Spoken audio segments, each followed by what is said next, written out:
Education એ is equal to ambition. Ambition ભાઈ, ambition એટલે શું? વેરી ગુડ, મહત્વાકાંક્ષા. તમારા બાળકને પૂછો કે તારી મહત્વાકાંક્ષા શું છે. અહીંથી તું કોલેજમાં જઈશ, કોલેજમાં ગયા પછી તારી મહત્વાકાંક્ષા શું, જવાબ શું છે એ તમારા મુખે સાંભળવું.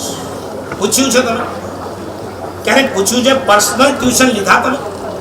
ગ્રુપ ટ્યુશન લેનારાઓને પૂછું છું ક્યારેક તમારા ઘરે બોલાવીને તો સ્કૂલના એક ક્લાસમાં એકલાને બેસાડીને પૂછો તો ખરા તારી એમ્બિશન શું છે?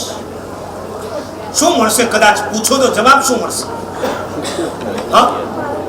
ડોક્ટર બનવું છે, પછી એન્જિનિયર બનવું છે, સોફ્ટવેર એન્જિનિયર બનવું છે, MBA બનવું છે, અને છેલ્લે કાંઈ ન બચ્યું તો CA તો બનવું જ.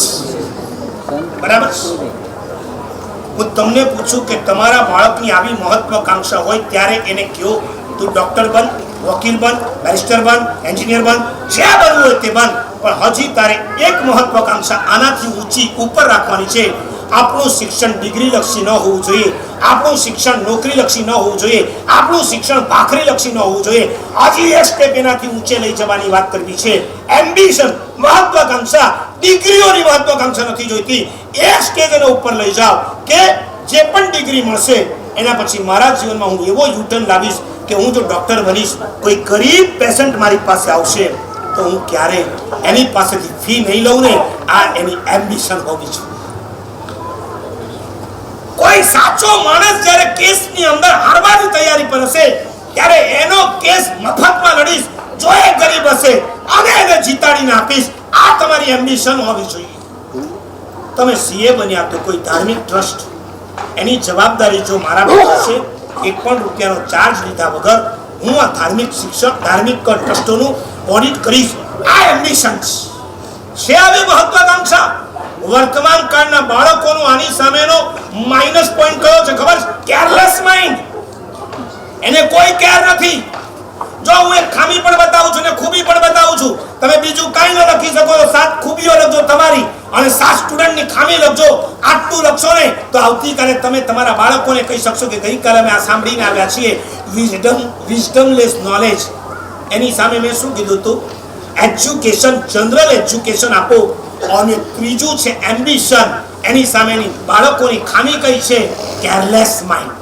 કોઈ કેર, એક જ ધ્યેય, ઘડી ઘડીને તૈયાર થઈને સીધા રૂપિયા કમાવા. એનો બાપ કઈ રીતે રૂપિયા ભેગા કર્યા છે એની એને ખબર નથી. મને કહેવા દો, તમે જો આવી મહત્વાકાંક્ષાઓ એની પાસે નહીં લાવો ને, તમારે એવી મહત્વાકાંક્ષાઓ એની પાસે લાવવી પડશે. નહીં લાવો, આવતીકાલે તમારા શિક્ષણ નીચે તૈયાર થયેલું બાળક ડોક્ટર તો બનશે ની ના નથી, એ ગરીબને તો ચૂસશે, સગી માના પણ પૈસાના બિલ બનાવશે. મેં એવું પણ સાંભળ્યું છે, 2 ભાઈ હતા, બંને જુદા થયા અને મા બાપના વારા પડવામાં આવ્યા. 6 મહિના મોટાને ત્યાં, 6 મહિના નાનાને ત્યાં. ચંપકલાલ વ્યાસની કવિતા યાદ આવે છે. પિતાની ઝૂંપડી મધ્યે પુત્ર 5 વસી શકે, પુત્રના 5 બંગલામાં એક બાપ રહી શકે. તમારે ખાલી શિક્ષણ જ આપવું છે કે સંસ્કાર પણ આપવા છે? તમે પૂછો કે તમે કેટલા ભાઈ છો તમારા સ્ટુડન્ટને, તમે કેટલી બહેન છો, અને જો 2 ભાઈઓ તો પ્રેમથી સંપીને રહેજો, ક્યારેય જીવનમાં સંઘર્ષ નહીં કરતા. અરે સમાધાન પણ નંબર 2nd સ્ટેપ છે. તમારા જીવન સમજપૂર્વક જીવજો. અન્ડરસ્ટેન્ડિંગ. તમે સમજ્યા કઈ? સંઘર્ષ, સમાધાન અને સમજમાં શું ફરક? 2 દીકરાઓને જે એમ કહી દે કે હું જિંદગીભર મા બાપને નહીં સાચું, તારે રાખવા દો રાખ, આ સંઘર્ષ. એમ કહી દે 6 મહિના તું સાચો, 6 મહિના હું સાચું, આ સમાધાન. અને સમજ કોને કહેવાય? સમજ કોને કહેવાય?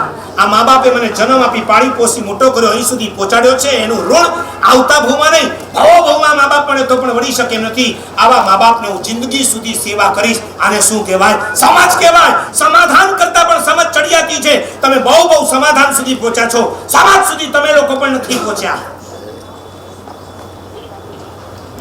આ ટોપિક તમને પણ સ્પર્શે છે કે નથી સ્પર્શતો? તમે 2 ભાઈ હશો કે નહીં હો?